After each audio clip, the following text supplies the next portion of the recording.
It was a race against time on that January day in 1959. A day so cold the air froze and burned as he sprinted barefoot over the snow.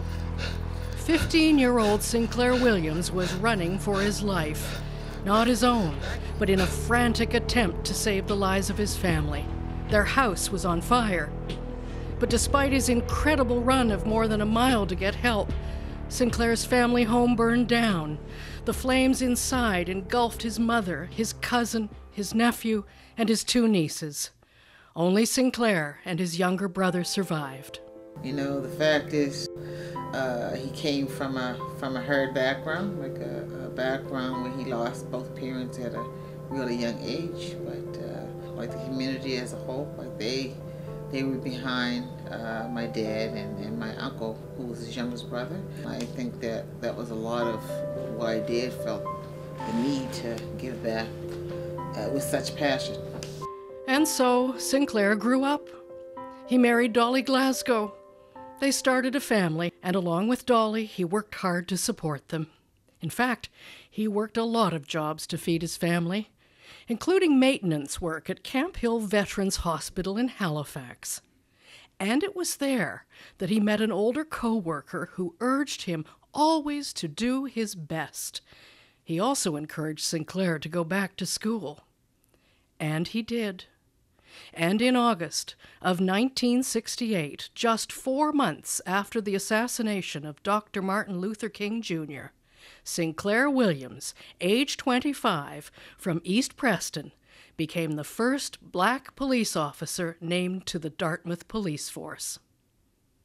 While serving there, Sinclair helped champion the cause for human rights.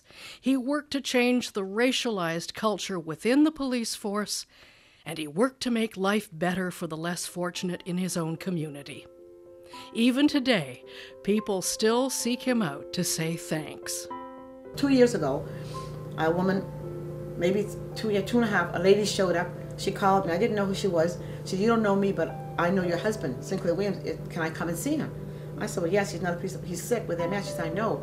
I heard that. When I called the Dartmouth Police, they wouldn't give me his number, but they got you to call me."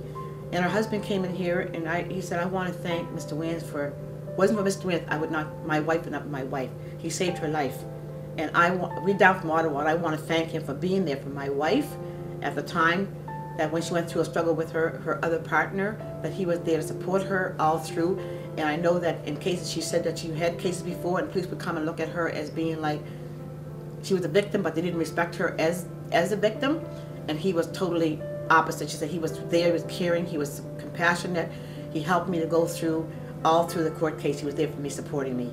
There wasn't nothing that he would do for anybody within this community. He was always involved in one form or another, especially the Lions Club, the Recreation Center, even the Sarah Jane Clayton Manor. And I mean, he gave a lot to his family, but he bent over backwards to the community as well. Well, he was part of the Preston Area Housing. He was a board member of that board for years, and there was a lot of single moms in the community, or low-income people in the community that couldn't afford, proper housing. So Dad was able to do that for a lot of people, not just in East Preston, North Preston, Cherrybrook as well.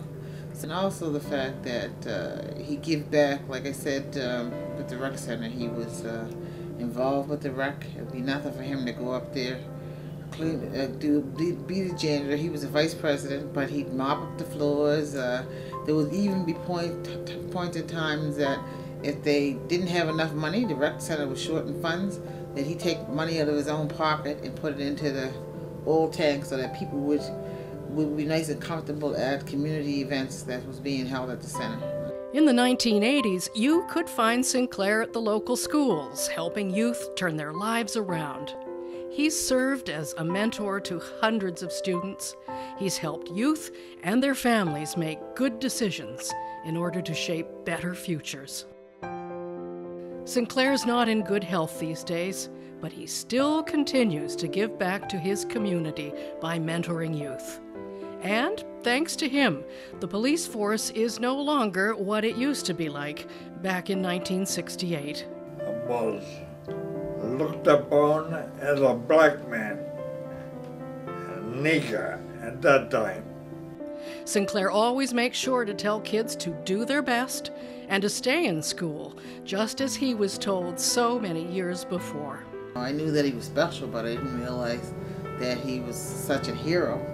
At one point, the Lions Club had an appreciation night for him at the East Preston Rec Center.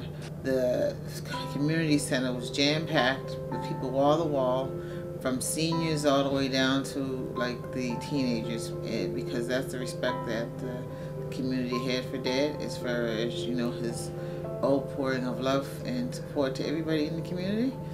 Sinclair and Dolly have a motto, and they've always lived by it, still do.